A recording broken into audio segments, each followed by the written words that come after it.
સુરત મહાનગરપાલિકાના food સેફટીના 2 ઓફિસરોને ACB પોલીસે લાંચ લેતા ઝડપી પાડ્યા। આ કામના ફરિયાદીએ શાકભાજીના વેચાણ કરવા માટે ફૂડ લાયસન્સ માટે ઓનલાઈન અરજી કરી હતી, જે લાયસન્સની કારવારી માટે બંને આરોપીઓએ ફરિયાદ પાસે ₹45,000ની લાંચની માંગણી કરી હતી, જે લાંચની રકમ ફરિયાદી આપવા માંગતા ન હોય, જેથી તેઓએ એસીબી પોલીસનો સંપર્ક કરી ફરિયાદ આપી હતી।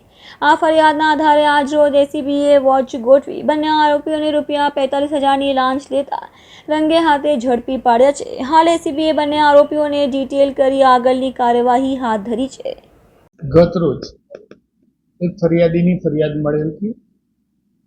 શાકભાજીનું વેચાણ કરવા માટેનું લાયસન્સની જરૂરિયાત હોય તેઓએ એક ઓનલાઈન અરજી કરેલી, જે અરજીના કામે લાયસન્સ મેળવવા જે અરજી કરેલ એમાં લાયસન્સ આપવા માટે SMC Rander zone food safety officer Hemen Gohil તથા વહીવટી ક્લાર્ક તરીકે ફરજ બજાવતા ગુલામ શેખ નાઓએ લાયસન્સ આપવાના અવેજ પેટે ₹45,000ની લાંચની માગણી કરેલી, જે લાંચ લેતામાં હેમેન તથા ગુલામ શેખ પકડાઈ ગયેલ હોય તેઓ વિરુદ્ધ કાયદેસર કાર્યવાહી કરી અને ગુનો રજીસ્ટર કરવામાં આવેલ છે અને આગળ તપાસ ચાલુ છે।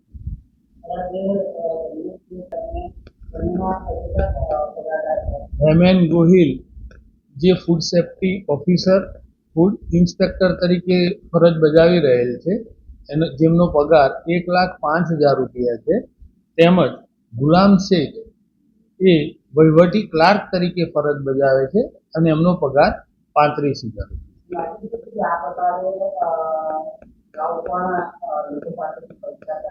હા, આ જ ફરિયાદી પાસેથી એ દિવાળી અને એવા ફંક્શનોમાં પણ આ લોકો પૈસાની માગણી કરતા હતા ગેરકાયદેસર, અને આવી બાબત પણ એ તપાસ દરમિયાન ધ્યાને આવેલ છે।